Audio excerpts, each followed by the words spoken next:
Good evening, folks, and a hearty welcome to our drive-in theater. Don't forget to visit our refreshment center during the intermission or anytime. You love the tasty array of snacks we have to offer. So will the youngsters. Everything is quality and so good. We have a wonderful evening's entertainment lined up for you, one that will provide several hours of pleasurable relaxation and diversion for you and your family. We hope you'll make this a weekly visit. Bring the family. Bring your friends. There are always wonderful new pictures to see, delightful snacks to nibble, a gay, pleasant evening for all. We just want you to enjoy yourselves. We hope you have a wonderful time. Come back soon.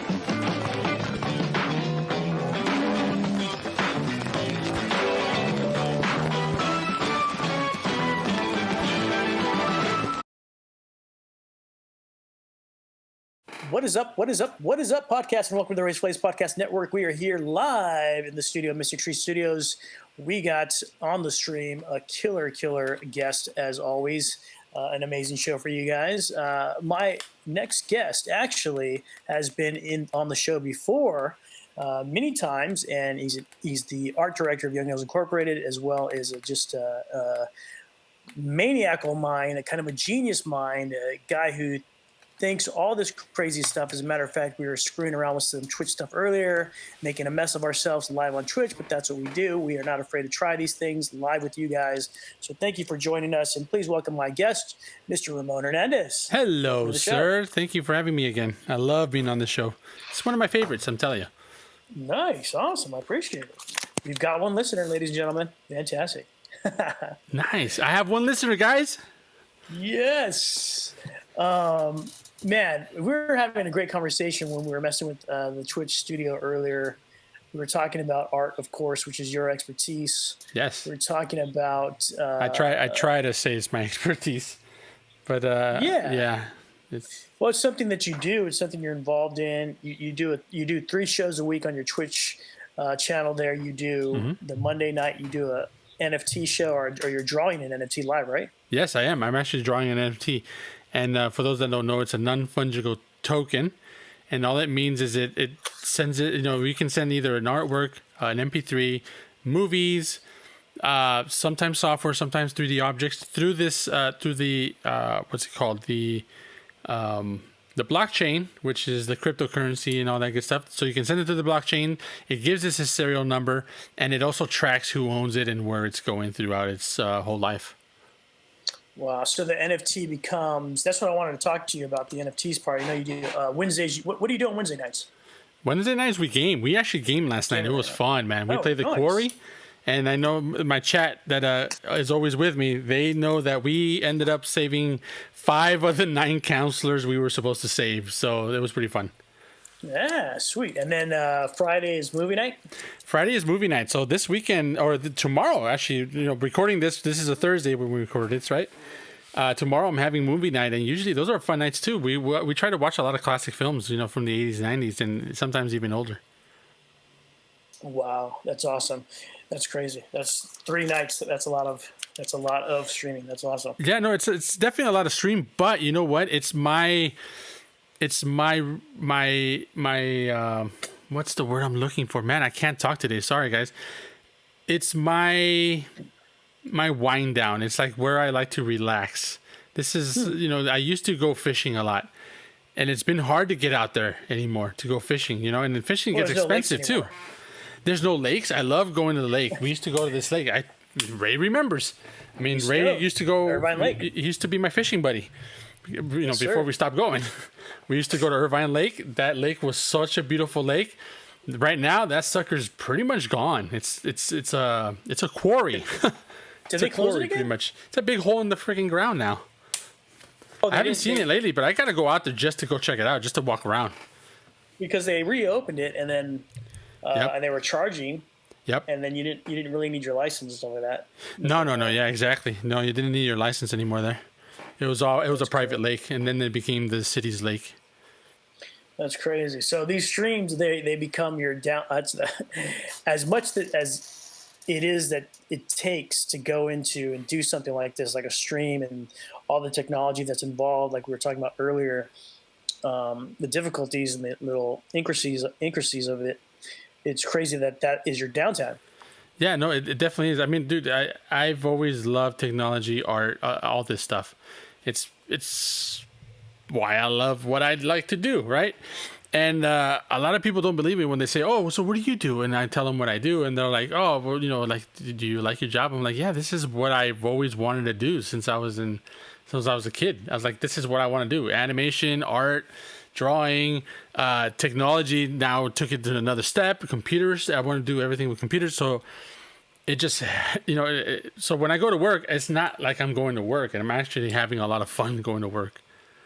Yeah, If that makes any sense. It's kind of hard to make sense, but I mean, I really love going to work, seriously. And then coming home and continuing to do that, it's my passion.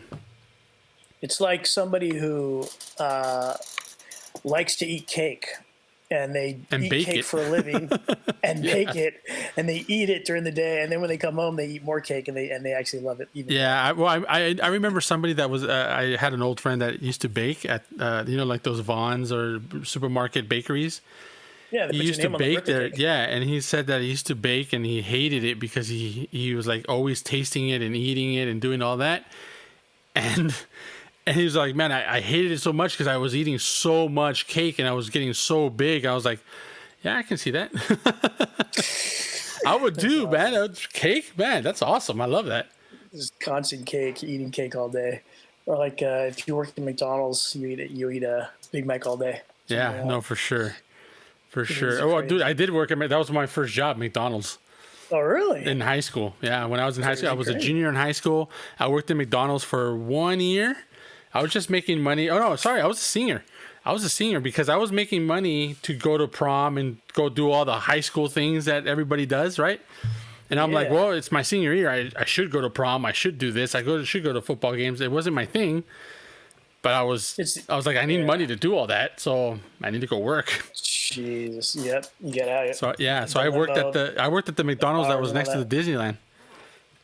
There you go. Race Plays exclusive. You just found out what Ramonworks' first job was. That is McDonald's. Yeah, I don't think I've told that story yet. Yeah, I haven't told everybody what my first job was, but that was my first job.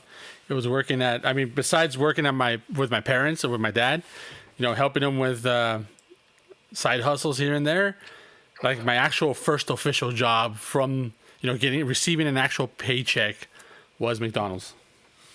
Dang, that's awesome. Yep. And so going back to the thing you're working on Mondays, the NFTs. Yes. We were talking about that. You're creating NFTs. What are you creating that specific NFT for? Anyway, so the NFT that I'm creating on Monday nights here on my channel is actually for my channel subscribers and followers. So I'm going to be offering, so I have OGs, right? I have OGs that hang with me, and they've been hanging with me since the beginning. Yes, exactly. And they're going to be receiving the NFT because they've been with me since the beginning. And with this NFT, everybody thinks, oh, cool, it's just an image and it's one of a kind, but I don't get it. Everybody can see it. Yeah, everybody can see it, but it's more of a clout thing, right? But with NFTs, what's happening is there's a thing called token gating websites and token gating commerce, which lets you go to websites, and when you connect it to your wallet that had contained your NFT, that website will detect, oh, cool, you own this NFT. Well, guess what? You are, because you own this NFT, you get offered this item, or you get 20% off, or you get free shipping, or you get whatever this other stuff is that any company or anybody would offer. For mine, so for mine, what I'm going to offer is you're going to be a VIP to my channel. You'll get VIP status, which gets you a little diamond next to your name. And that's how I know that you're a VIP. You're like number one on my list to answer any questions you guys ask me. And then also, we're going to be creating a game on stream. After this NFT, we're going to be creating a Game Boy game based on one of the characters from my channel here. Diablo del Oro, you know him quite well. Oh, wow. He was actually, or he is from Places Unknown. Right? Yes, exactly. Places Unknown. The luchador from Places Unknown. I actually had the great opportunity, the great honor to interview him at one time, and it was a great episode. It was like it was almost like interviewing Prince Edward or something like that. If he has I guess he has the same notoriety as him, right? He has a huge notoriety. Yeah. I mean, he's massive. He's massive. He has massive fans all over the room. Yeah, exactly. So we're creating a game based on that character, and once that game's done, what I'm going to be doing is creating enough cartridges. Well, pretty much, if you own the NFT, I'm going to make a certain amount. Whatever that amount is, I'm making physical cartridges of that Game Boy game, and I'm going to be shipping them out to you. So I will be selling some of these NFTs, and of course, like I said, my OGs will get it for free. So we get the NFT, we'll get that a Game Boy game as well? Yeah. And there'll be other perks that come with the NFT as well, as the channel evolves and it grows. I can't wait to get that. That's awesome. Yeah, it should be fun. Crazy. Now, let's talk about NFTs right now. I mean, NFTs are going huge, strong. Everybody's talking about them like crazy. We've talked about them on the show many times. Oh, yeah. In order to facilitate NFTs, you have to have the background of that, of course, is blockchain. The thing that makes the things move back and forth, the things that make it tradable is things like ETH or other token coins, right? Yeah, definitely. ETH is definitely a crypto that is used to purchase NFTs. Sorry, and I mean, there's a lot of crypto that's used to purchase NFTs as well. There's also other NFTs on other blockchains, but the biggest one and the well-known one right now is the ETH one. Yeah, because it's all through the Ethereum blockchain. Right. Now, recently, cryptocurrency has gone into a huge fall. They're calling it like the crypto winter. Yes, if you will, definitely right? a winter. It's just dormant. That's all. Dormant? Is that what it is? Okay. Yeah, no, it's definitely dormant. There. This is so. Here's an example. The comic book collecting world and the baseball and the sports collecting world went through the same thing over and over and over many times, especially the baseball one. They went through a lot of this type of winters, let's just say, right? Where collecting was very, very hot at one moment, and then everybody thought, cool, I'm going to make tons of money selling and buying cards. And then when it crashed, everybody was left with all this garbage in their hands, pretty much. But what they didn't know, well, exactly, just like an NFT right now, right? NFT was hot. It was super, super hot. And everybody was buying them up, and everybody was creating them. But it created so much junk out there. There's a lot of really good projects out there for NFTs. Bored Apes being one of them, believe it or not. I know it's a super hyped thing, but Bored Apes, you got to use the Bored Ape that you bought for your marketing, for any type of project you wanted to use them for. Look at Seth Green. Seth Green bought a Bored Ape, got it stolen, and the problem was he was actually creating a show with that Bored Ape in mind that he had bought. So now he had jacked him for it. Yeah, he got jacked for that Bored Ape, but he got it back. So, he had to pay a hefty sum, but it cost him. It cost him quite a bit. I mean, it cost him what did they ransom it? Well, what happened was someone stole it, then that person sold it to another person, and then that person got it, and he's like, "Cool, I have it." And Seth, of course, because it's all on the blockchain, you can see where those transactions are happening. He tracked the dude down, talked to him. The dude's all like, "No, I'm not going to sell this. I paid so much ETH for it. So, thousands of dollars."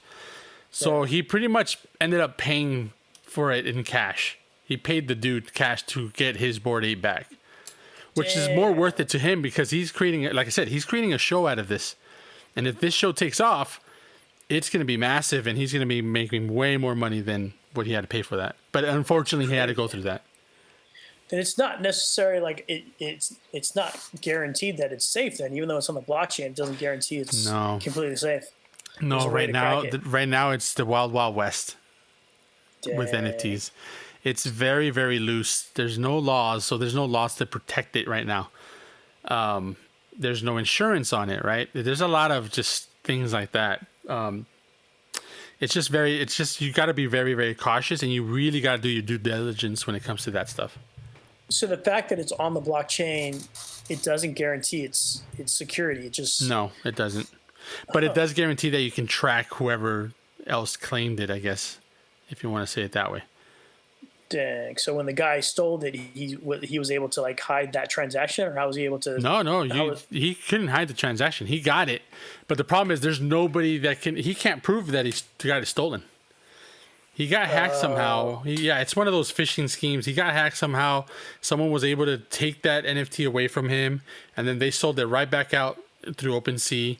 Someone bought it. That person that bought it is the one that ended up eventually returning it to him. Dang, that's crazy. Yeah. So it's a little tricky out there. Yeah, but So like I said, it's the Wild Wild West for sure. Yeah, that's crazy. Dang. You would think it's more secure with the blockchain, but it's not. It's crazy. No, it's not.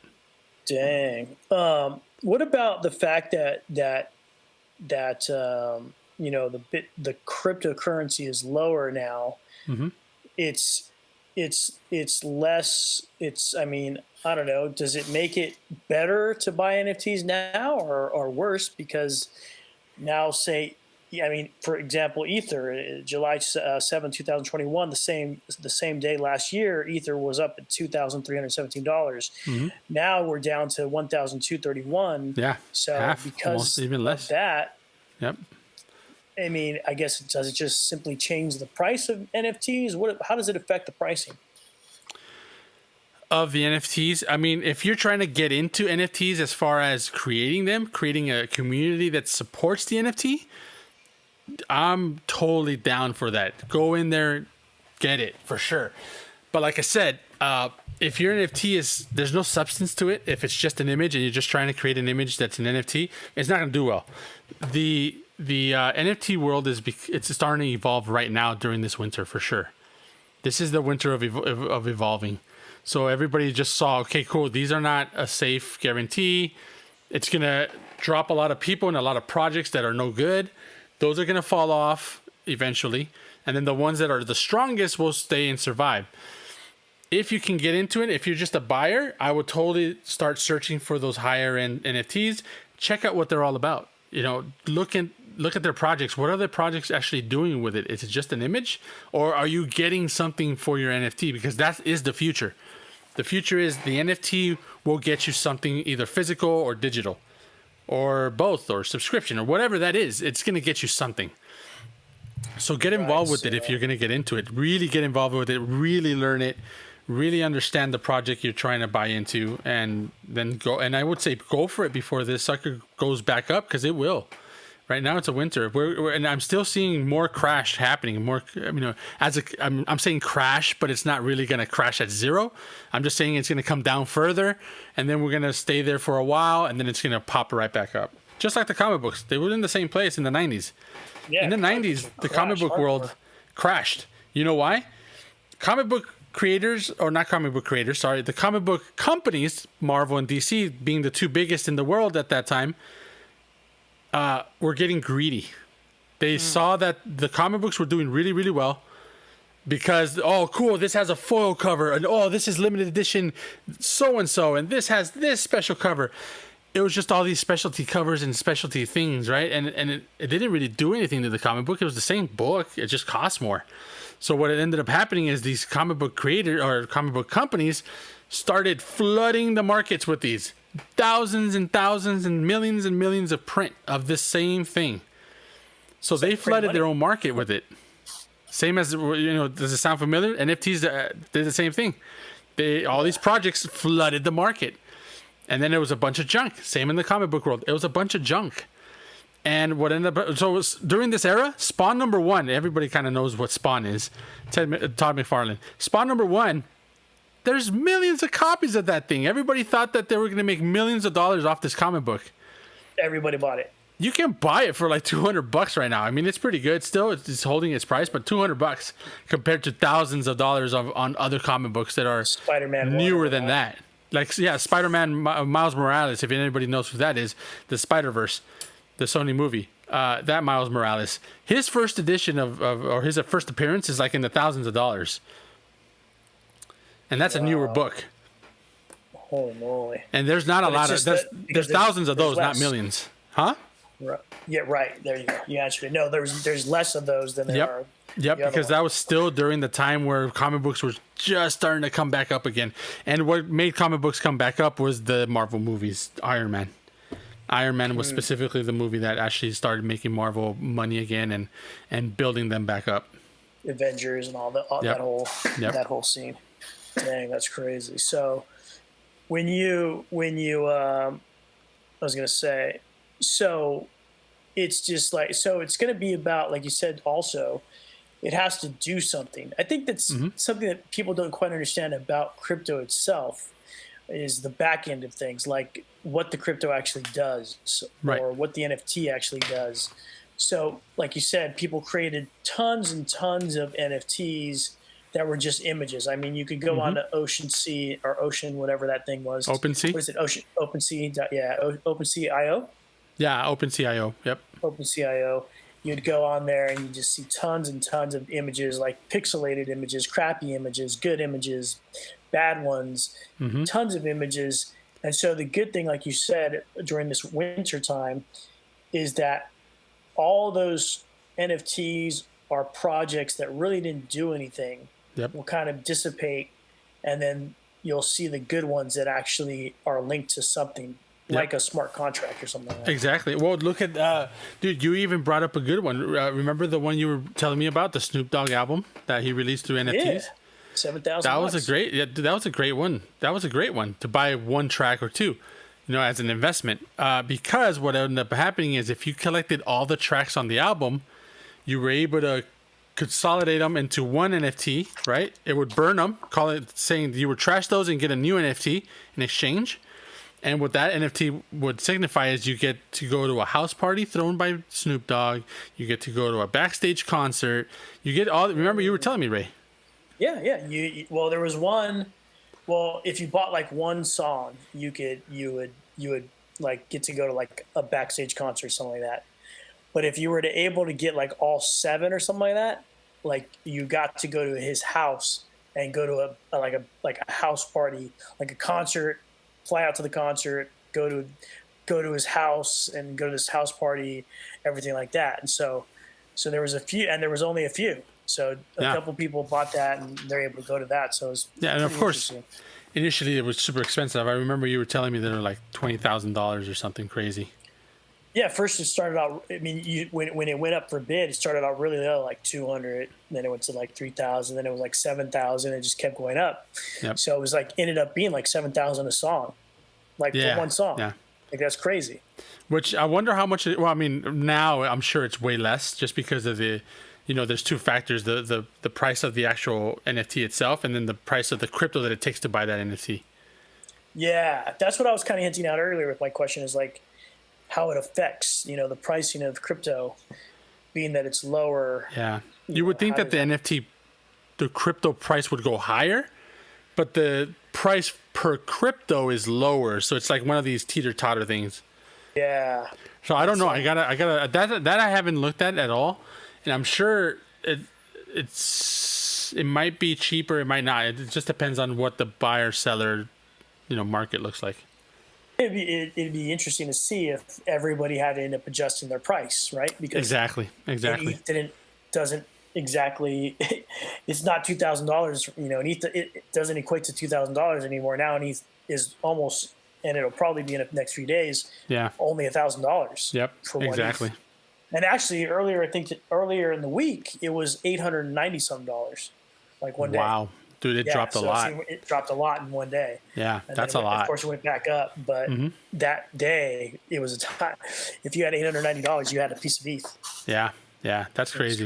That's crazy. But like I said, right now, like you were saying and I was saying, it is the winter right now, and I still see it dropping because I still see the numbers dropping. I'm always looking at the full crypto market just as a whole, and it is dropping. It bounces every once in a while, bounces back up, and then it goes back down and it dips. And it's pretty low right now for sure. And I'm not, I own crypto and I'm not budging because I know this is going to definitely blow up again. It's just we're in a, what do they call it? I mean, it is a winter, but it's also a recession. Well, besides besides that, it's what's the word I'm looking for? It's kind of like an evolving of what the next step of NFT will become now. You know? How so? Well, right now, everybody thinks it's just images. NFTs are just images, right? That's what people think. But once this evolves and websites start using wallets and NFTs, you get to connect them. Now you get to shop because you have this NFT, you get a certain discount. That's your discount card. That's like a membership to a website, to a site where you can listen to music, to anything like that. What do you think the trust is like, especially in a time like this where we have recession? We could practically not trust our banks because we're all so broke now. Everything's so expensive. Mm-hmm. What do you think the trust is like on something like? Do you think that? I mean, there's many factors to the fact that crypto is going down. Yep. But do you think one of the factors might be a trust issue, where the common person doesn't sincerely trust the blockchain, just because, I mean, number one, he's got other investments in other places, maybe like such as a traditional stock market or something like that. Right. Or number two, he's just got his basic bills. He's barely struggling to live every single day, living paycheck to paycheck like most of us. But to even think about a cryptocurrency, for the masses, I mean, and it felt like we were getting to that the masses were kind of tiptoeing into the pool as it was climbing up really, really high. Mm-hmm. But now that everything's fallen down, we find ourselves in this winter. Do you think that the trust is really how long will it? I don't know. Is the trust really there? First of all, the trust is not there right now because it's still pretty. We're talking about the NFT trust, right? Yeah, I mean the NFT trust. First of all, I mean the banks. They're losing their trust. The banks are right. The people are losing their trust in banks for sure. That's a definite, right? The older crowd, which includes us, a lot of us have. Yeah, I have to include us because it is the older crowd, including us. We were always brought up to learn that the bank is the way to go, right? That's where you need to take your money. This is what you got to do. You know, our parents always told us, take your money, put it in the bank, and it's going to, that's where your life savings goes. And then, of course, the bank is going to give you a little bit of interest, and that's how you're going to make some money. The long haul. But that's not the reality of it. There's no way that's going to happen. If you take matters into your own hands, then now you're getting into crypto, NFTs, and all that good stuff, right? It started to get like that, right? It was like exactly what you just said. It was like everybody trusted in the bank, and that was the way to go. But then once crypto started building its kind of trust, people started to take some of their extra money. And I personally did. I took some of my extra money and put it into crypto, let it sit there, and went to see what happened. Obviously, some of that's gone. Yeah. But that's what people started to get into the modern bank, which is crypto. Exactly. And they saw where the future could lead to, right? It could lead into this world where all your money is not cash anymore. It's not paper money no more. You can't print anymore. It's all under one roof, on your phone, on your devices, whatever you're carrying, and this is how you're going to be paying and keeping everything together. It's just pretty interesting how it's all starting to evolve and how we're seeing it evolve right now. I know now, with the recession and everything happening, it's hard because people still are afraid of new change. Everybody's always afraid of change. That's how it always goes. But right now is definitely, right from now until the end of the year is probably the perfect time to buy because this will start going back up once the economy starts getting better. And crypto, everybody's going to find out that crypto is going to be the way to go because bigger companies will start using crypto and NFTs on their websites for purchasing because this is how you're going to, like I said, it's all token gating now. You're going to be able to purchase specific items if you own NFTs. You're going to be a member, and the only way to be a member is to own an NFT where you can shop on a certain site. Amazon will definitely have this in the future. They're already working on it. It's already happening. It will release soon. We don't know when, but it's coming. Who else is working on it? The virtual worlds, the ARs and the VRs, they're all working on stuff like this already. That's what Metaverse 3.0 is, or Web 3.0. Token gating. Yeah, token gating for commerce. Wow. So it's like a way to give extra within the purchase. Extra value. Yes, extra value when you own a certain NFT. It's like buying a membership. You remember the Columbia House CDs? I mean, this was a rip, but you remember that whole Columbia CD thing? Like you paid, you get all of Motown or all of Disco. Yeah, dude, you remember that? Well, dude, I like you the pay best like part, 20, pay $20 plus shipping, and we'll send you 20 CDs, and all you have to do is buy 10 CDs from us in 5 years, whatever that is. But of course, they're all overpriced. They're way overpriced. Well, the best part was I didn't buy them. I just watched that infomercial for 2 hours. You could see awesome disco or awesome 70s. Oh, well, yeah, that too. Yeah. Commercial. That's all. No, I did that. I did that in the 90s. I did the Columbia House CDs thing. Nice. I got suckered into it.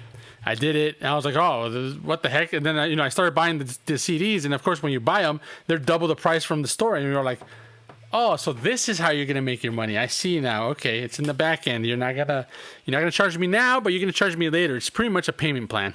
And it keeps going. Like you have to get it to stop. Yep. They'll keep sending you CDs like over Yep. and over again. Exactly, dude. Exactly. But this is nothing like that. It's.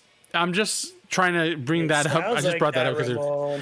I didn't want to compare it to that. It's a very good comparison. No, I didn't want to compare it to that, but it just came into my mind, and I just wanted to say it because I was like, oh wow, I remember Columbia House. No, but it's in the same way as a membership. You're buying a membership up front, and you're getting discounts on the websites, or you're getting free shipping on the website, or maybe you get first dib access to certain products that come out. Only the NFT holders get first access to it. Maybe. Who knows? First access like Ticketmaster. You know what a good NFT for Ticketmaster would be?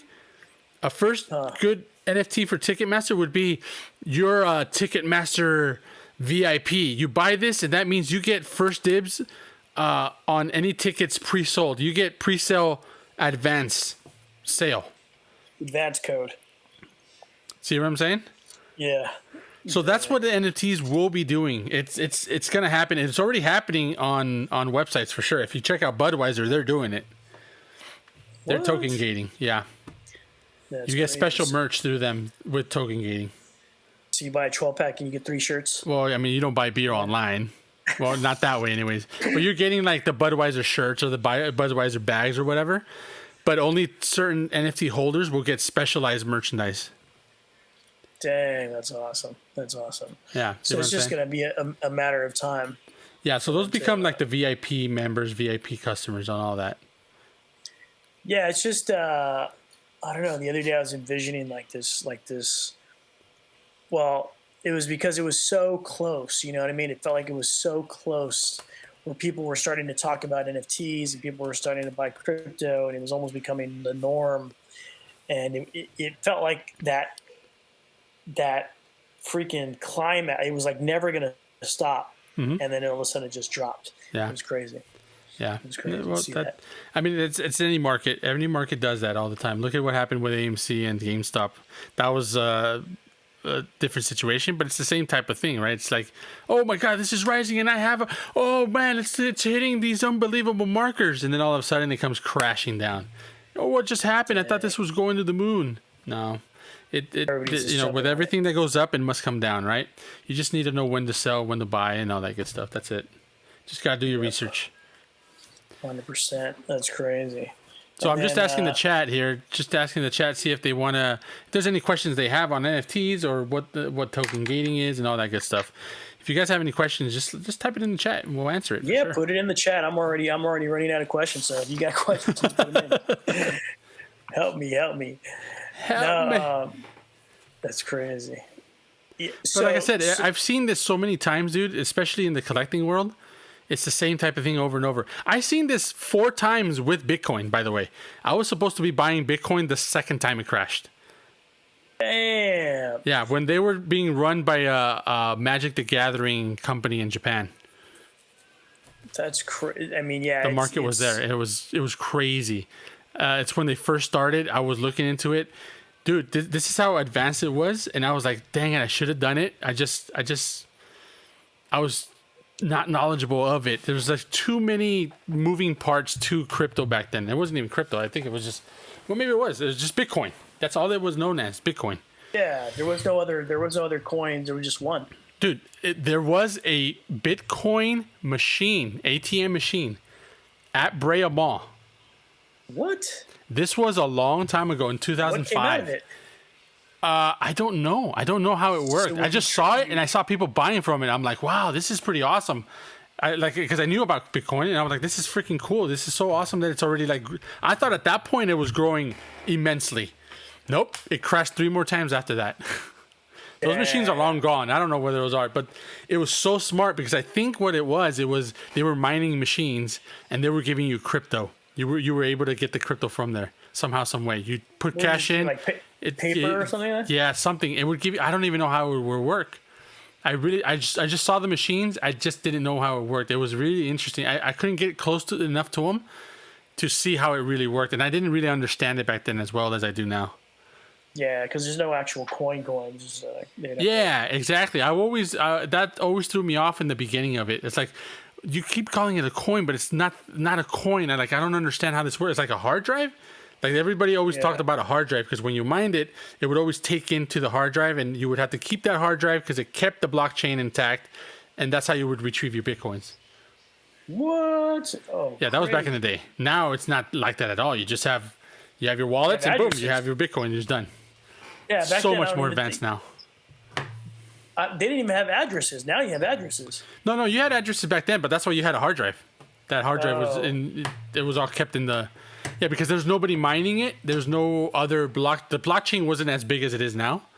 The blockchain pretty much you kept the blockchain on your hard drive to retrieve all your bitcoins. Nowadays you can bring it all back and it's just instant into your wallet. That's crazy. I mean, out there you have a what's it called? MetaMask, right? Yeah, I got MetaMask. MetaMask wallet? Yeah, definitely. I mean, if you guys want to get into crypto, I would suggest looking into MetaMask. It's a great starter wallet. It'll keep your NFTs, it'll keep your cryptos, it'll keep all that good stuff in there, and you can also shop within MetaMask. And also, like I said, I would start learning about wallets because that's how you're going to be with all this token gaining coming up and everything's starting to launch already. That's how you're going to connect your wallet to your website as you're shopping, and you're going to be getting those sweet deals or whatever they're offering. I don't even know what they're offering, but that's how you're going to connect your NFTs to the website that you shop at or you visit or you come in. That makes sense because the mask has a browser within it. So exactly. You shop inside the browser and it would just automatically link up. Yep. Because it does that, like when you're creating them or when you're on, you can go to OpenSea inside your mask. That's what's crazy. Yeah, exactly.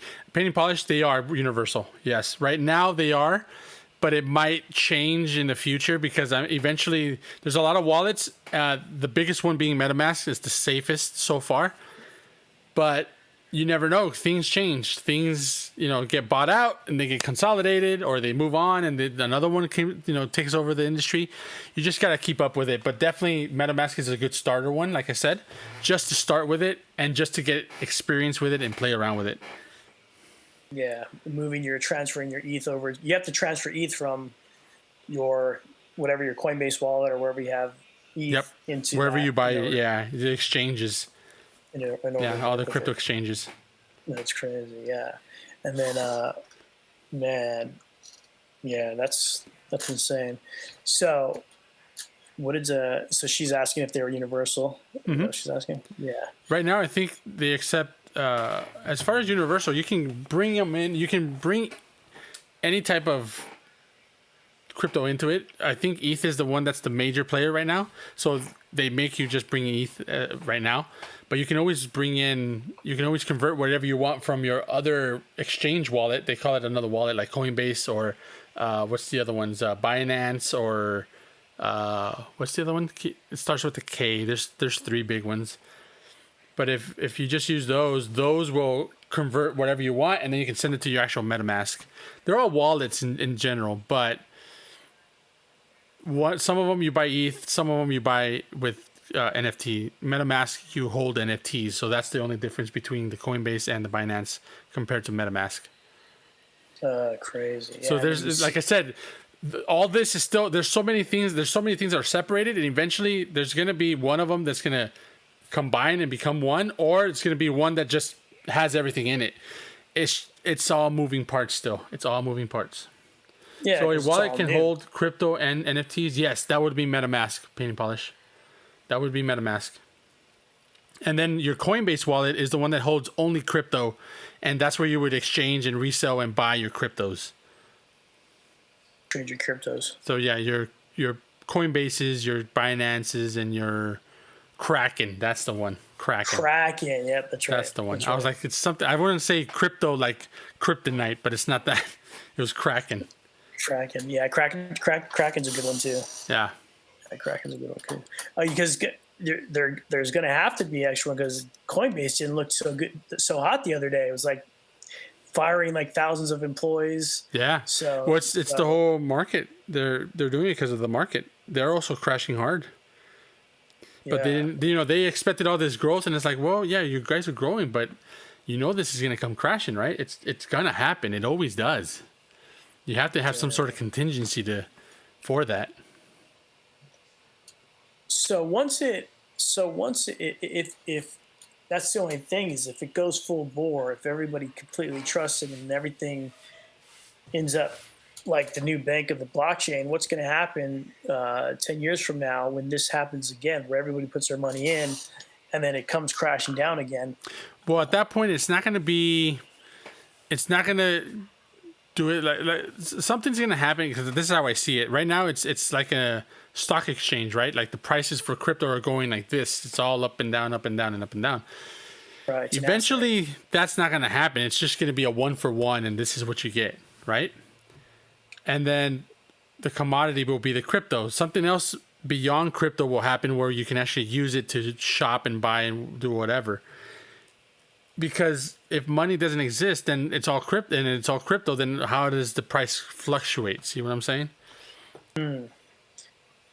So at some point, it would be there's something. Yeah, these are the unknowns still. There's something still there that they need to figure out, and I think everybody's just going on and doing the NFT things because they can do it with shopping. Like the internet is evolving to the next portion of everything. The Web 3.0, and they're trying to use the NFT, or they are using. I'm not saying they're trying. They are actually going to use it. They're going to use NFTs as a jump off point for that. So that's going to be the next jump to the future. Yeah, you can see everything just linking up the way you're able to use a browser within a wallet. Yes. The way you're able to slide stuff over.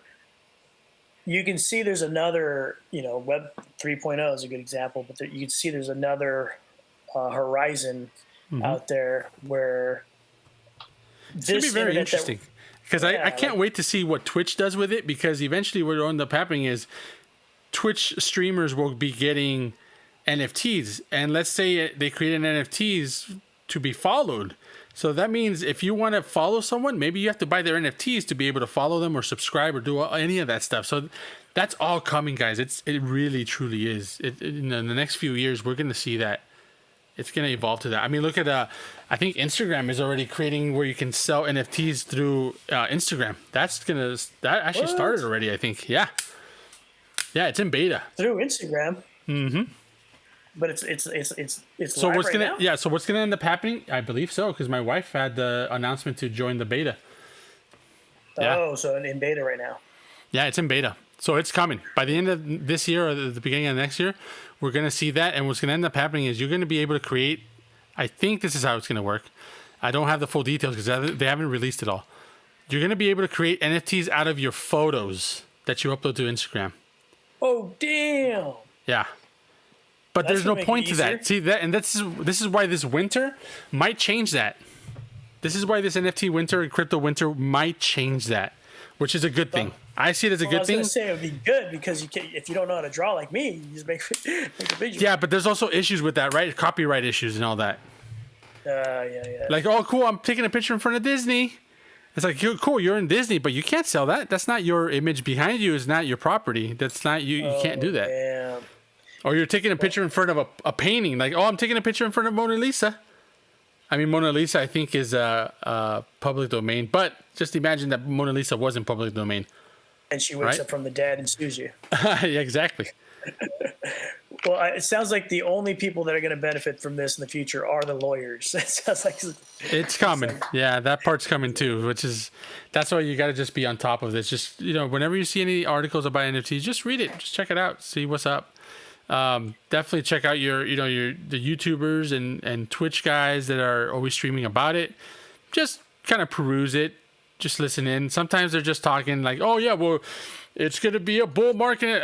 That stuff, I'm like, okay, cool. I'll just take that in, but I'm not going to really obsessed over it.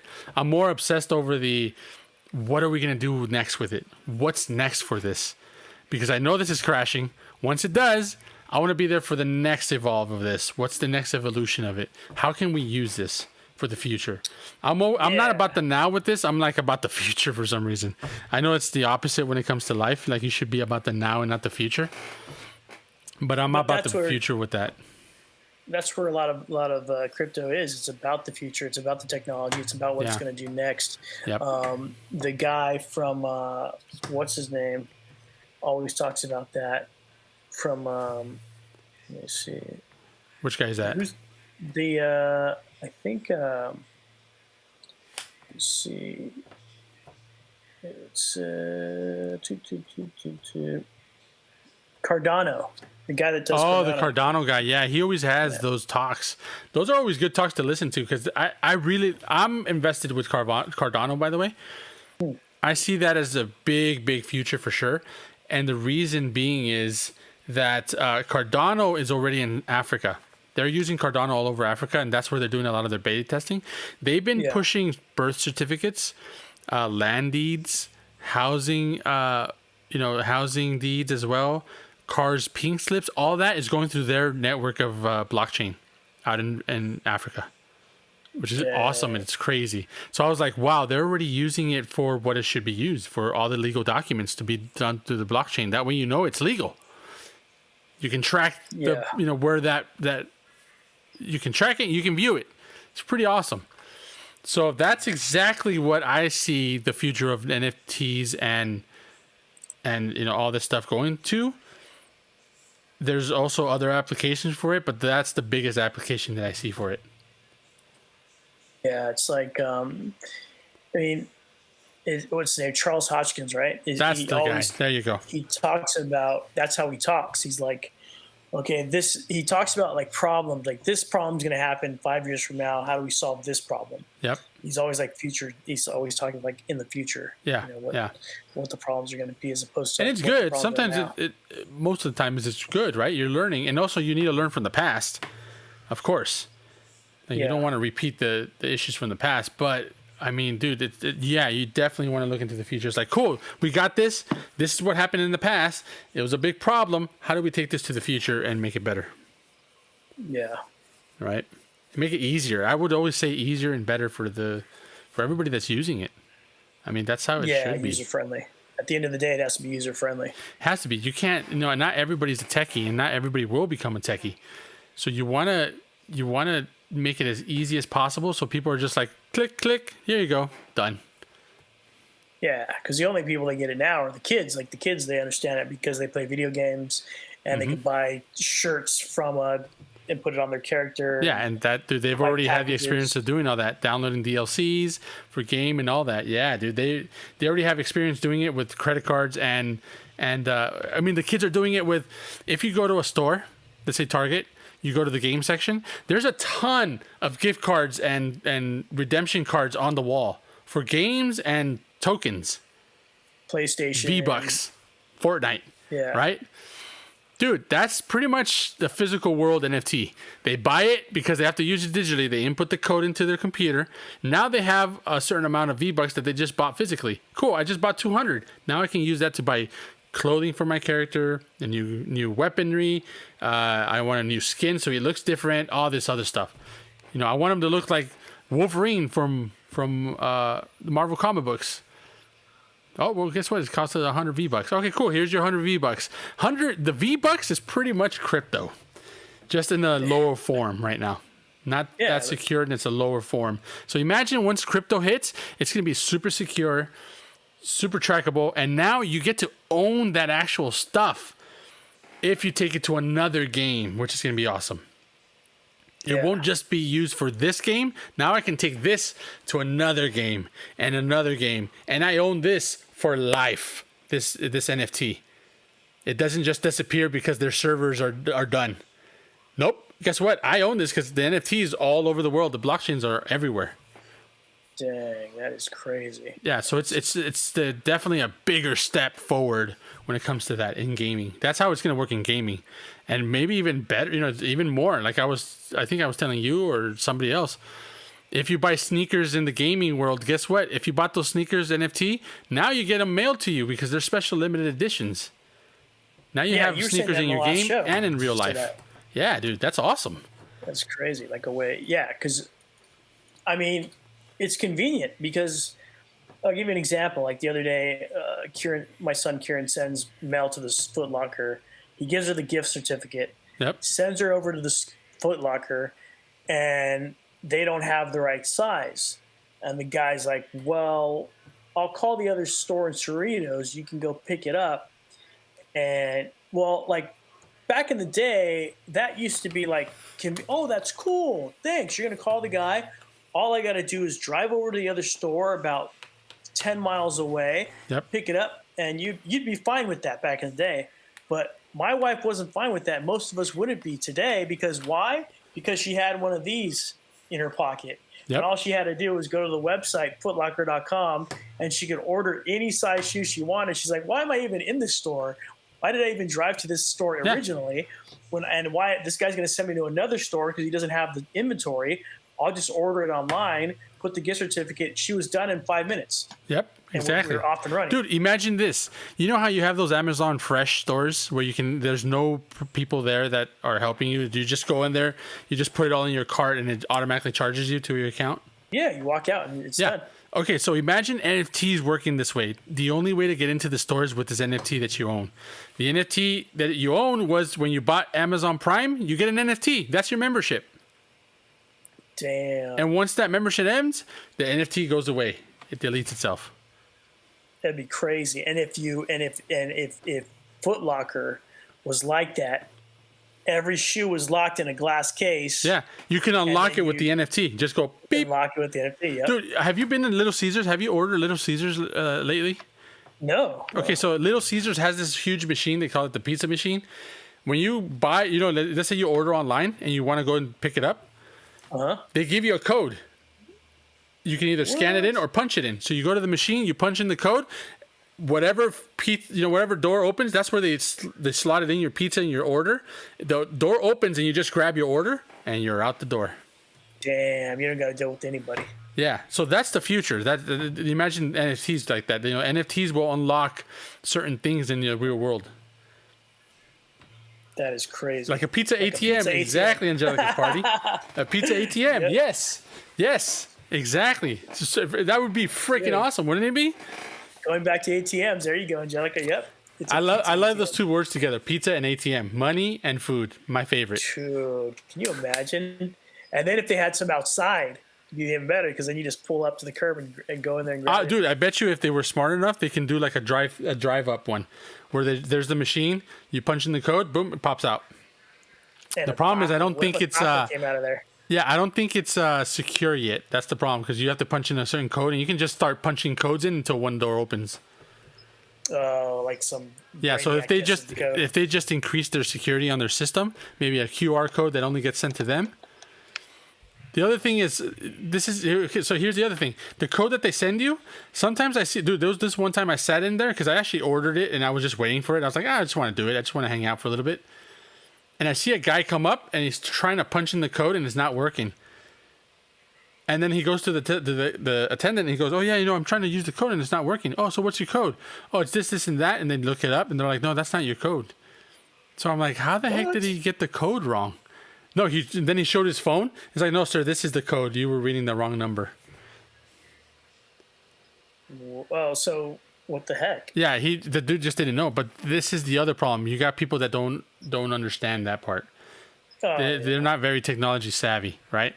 So you got to make it super easy for them. So if it's the easiest way to do it is, like your phone see, I got a little notification for Reface there. It's this app that I use. So the notification's there, right? Look at that. So let's say a notification shows up, and all you have to do is now with that notification, you just go beep, and it opens up and unlocks the pizza door. Yeah, that would be awesome. Right? That's the way. Or an NFT that shows up. An NFT that shows up on your screen, you just scan it. Then you'll need your wallet. That's where the wallet comes in. Yeah, exactly. Look, you see, Angelica's Party. A lot of people out there can't use technology. A lot. No, I agree, Angelica's Party. 100%. Yeah, 1,000% for sure. 1,000%. That's what keeps me in business. Is nobody can figure out www.youngnails.com, and I get to use the phone. They call me. But this is the education part, right, guys? It's the education part that we got to keep teaching everyone. It's like, okay, NFTs are coming. This is what you should look into.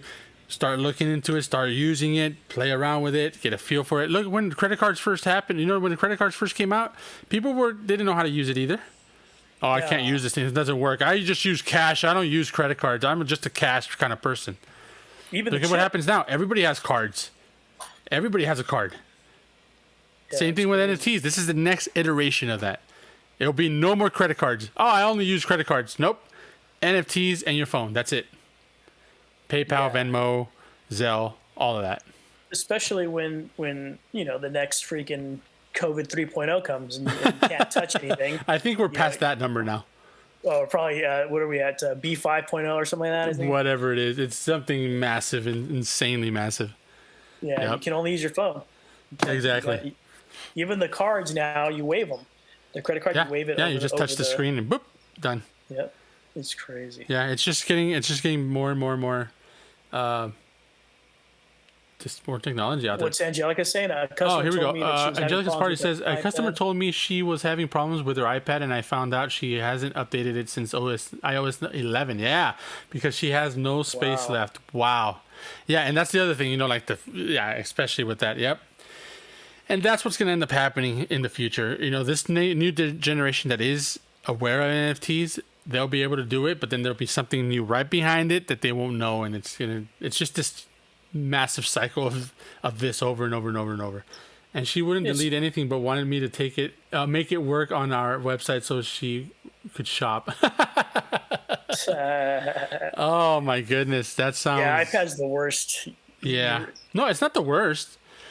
It's you know what it is? You want me to tell you where the actual real problem with the Apple ecosystem is? There's one big problem, and I hate it, and I never use it. But a lot of people love it, which is I get it. It's awesome, but I don't like it one bit. It's the cloud. You don't like the cloud? The cloud's fantastic. The cloud, in theory, the way they tell it to, the way they say it is, and it works, sounds great. The way it works and the way that Apple has it going all the time and it's always linking back and forth sucks. Because now I'm deleting. You know what? I don't want to link it. I want to have all my pictures to the cloud, and then I don't want to have anything on my phone. Yeah, that's great. Because then have less. You're not using all your memory on your phone. It's a good thing. But that's not how it works. It keeps 2 copies, which is genius, but it's still bad, really, really bad. Because it doesn't tell you, people then go, but it's in the cloud. It's like, okay, real quick, it's not in the cloud. It is in the cloud, sorry. It is in the cloud, but it's also on your phone. If you delete it on your phone, it will be gone from the cloud. If you delete it from the cloud, it'll be gone from your phone. You can't have one or the other. And it has to be Apple's way, which kind of sucks on that. Everything else on the phone, iPad, computers. But what about the files? You like that part? You can move, say if you have a regular file, like a document, you want to put it over here on the cloud. You can read it on your Mac. You can read it on your phone. Yeah, that part's cool. That part's cool. I like it as I like to use the cloud as just external hard drive, an external space for whatever I need it. Yeah. I don't want it to be a time machine where it's like both phone and both phone. If I have it on my phone, if I have it on my computer, if I have it on my iPad, all 3 are now connected to the cloud, and everything is simultaneously getting all the files. So now I have all these images everywhere, which I don't even use anyways. I don't even look at, but they're there. Yeah. Does it work like that though, or do you have to actually, like, say for, like, if you have it on your Mac, you have it on your phone, and then you have it on your iPad. If you have the cloud connected to them, it's all connected. But you actually have to go into the cloud and press it, and it has to, like, do this little download moment for you to actually see it, doesn't it? Well, see, that's the other problem. If you didn't know that, then that's just going to happen. The beauty of it is if it worked automatically, which it does, but then when you have all these images, like I bet you, Angelica's party is having the same issue because I can see it on chat.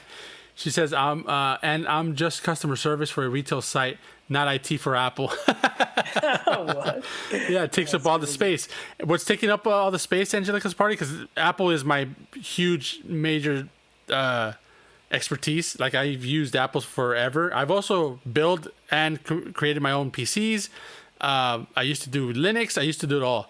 But Apple's the one I stick to because it just works. It always works.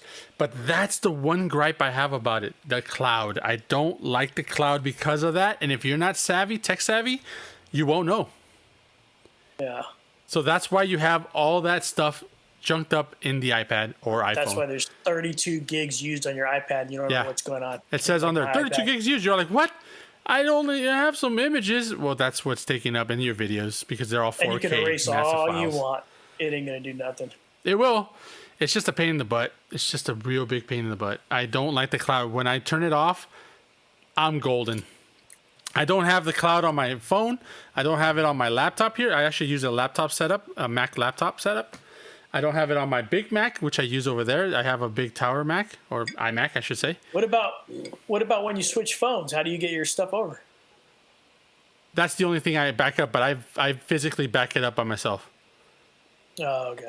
Yeah, so I go only back up the information on the phone, like the contacts, to the cloud. That's all I want. I don't want the what I photos like is or nothing. when you buy a new phone, not like a Droid. When you buy a Droid, you're screwed. When you buy an iPhone, Well, if you don't know how to take it out, yeah. I mean, you should. Yeah. Because of the norm now, everything in theory gets backed up somehow, right? Everybody thinks, oh yeah, it's a phone. It's not going to delete itself. Or it's a hard drive. It's not going to delete itself.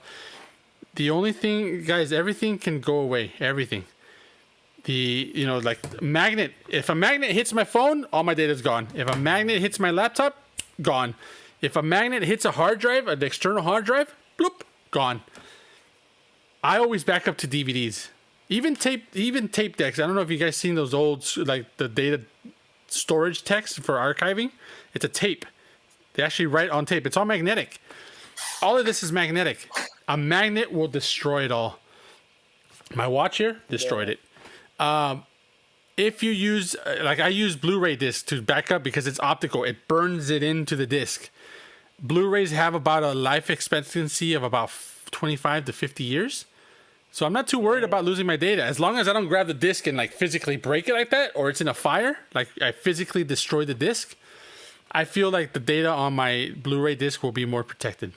Like all my photos and my old files that I worked on, I back them up to Blu-ray discs. I do not ever back them up on here.